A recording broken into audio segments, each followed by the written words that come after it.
नाज़रीन Chachro press club ॿाहिरियां 9 ॾींहं अॻु में ॻोठ सारंगियार में इज्तमाही ॾाढाई जे जेको वाक़ियो पेश आयो हुन में जेका सो पुलिस मुबीना तौर ते जेका गफ़लत कई आहे ही हुते जेका न्याणी मुतासिर न्याणी आहे हुनजो वालिद जी अॻुवाणी में हिते मेघवाड़ बिरादरी पारां एहतिजाजी मुज़ाहिरो कयो वियो आहे। अचो त असां हिननि सां ॻाल्हि ॿोल कयूं था त हिननि जा कहिड़ा मुतालबा आहिनि। इन करे छोकिरी खे खूह का हथ कोन आयो, जेको सानियो थियो खूह अगरि हिनखे मिली वञे इहा छोकिरी ज़िंदा न रहे हा।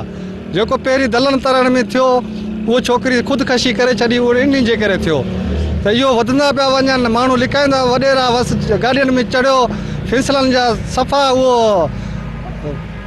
अॻुवान थिया वेठा आहिनि। असीं फ़ैसिलो था करियो, बाबा अहिड़ा फ़ैसिला जेको आहे हिते थियण वारा न, इहो असां कोर्ट सॻो खे अर्ज़ु था करियूं त असांखां इहो इंसाफ़ कयो वञे। गरीब माण्हू आहियूं, सेशन कोर्ट में आया, फ़ैसिलो थियो वञे हक़ी हक़ी।